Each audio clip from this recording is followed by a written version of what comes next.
Let us begin with a very terse description.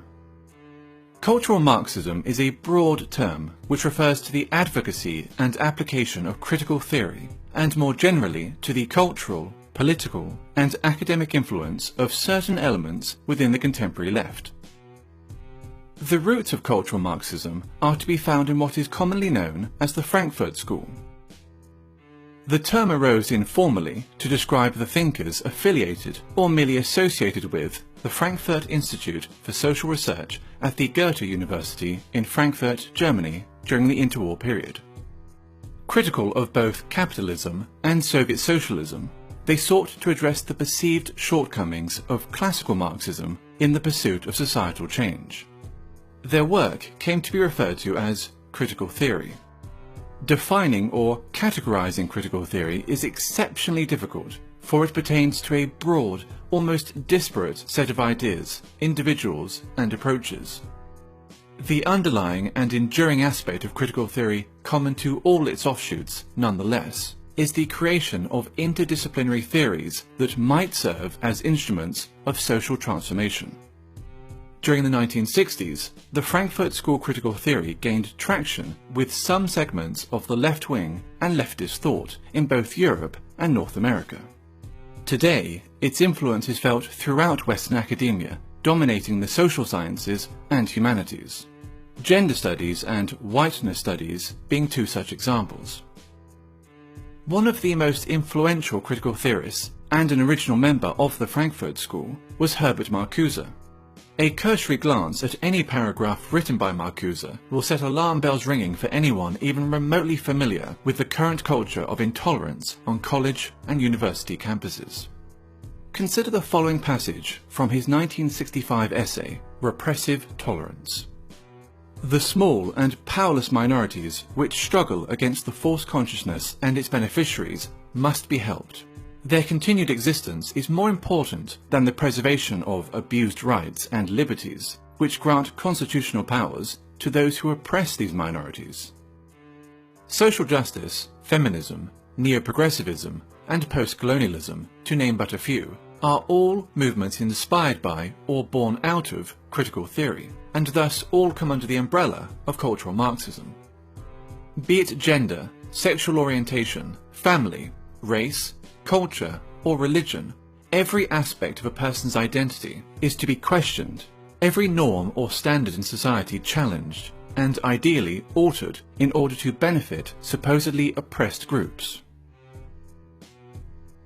Classical Marxism saw class conflict as occurring between the bourgeoisie and the proletariat, between the haves and the have-nots.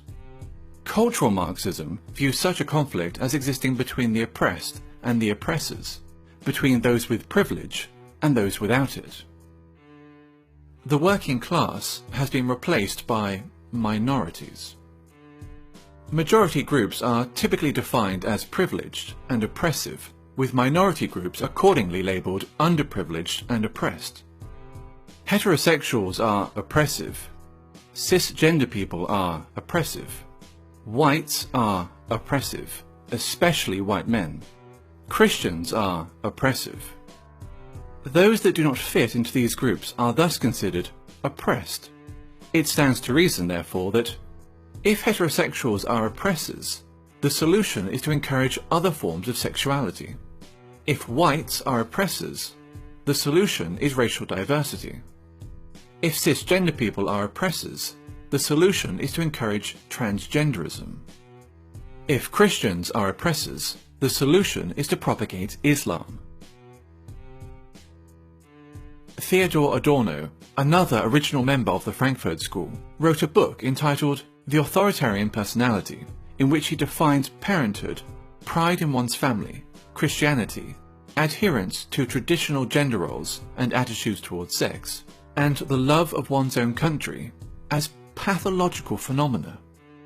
This tendency to pathologize opinions and life patterns, which are not in accordance with its own political ends, is characteristic of cultural Marxism. Differing views are thus described as irrational fears or phobias. For example, a person who feels uncomfortable living as a minority in an area dominated by Muslim migrants may be decried as an Islamophobe, since wishing to live amongst those culturally and ethnically similar to oneself is considered sick and phobic. When Pakistani Muslims living in Britain, by contrast, show in-group preference, converting entire sections of a town or city into a mini Pakistan, there is no sickness, no phobia, only multiculturalism.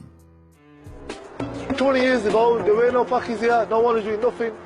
But now, the Pakis have made a stamp, man, trust, you know what I mean? Now, think 20 years ahead, boy, fuck knows, man, this is going to be Pakistan. Or England, it's going to be Pakistan, man. They're all fucking shipping over. A popular and propagandist manifestation of cultural Marxism is political correctness, in which media channels and social scientists make it a mandatory exercise to do the following. Question common language. Illegal immigrants, for example, are to be referred to as undocumented migrants, while ethnic discrimination is referred to as affirmative action. Their ambition to define and redefine words can be seen as a means of controlling the discourse and altering cultural norms. Racism and sexism have been redefined as a product of prejudice plus power, which leads to such ridiculous statements as, "There's no such thing as sexism against men," and "I, an ethnic minority woman, cannot be racist or sexist towards white men." Maintain an unwaveringly favourable view of groups which are marked as being oppressed. Islam is a religion of peace. Black Lives Matter is a peaceful, legitimate protest movement. Feminism is only about equality, and so forth. No deviation from the aforementioned narrative will be entertained, ever, nor will criticism. While communism, as Marx envisioned it, offered the resolution of class conflict in a utopian social system, all that cultural Marxism offers is a desolate form of eternal warfare between ever more narrowly defined groups of offended minorities. The only meaningful consequence that its wide application could possibly ever have is the marginalization of traditional European culture.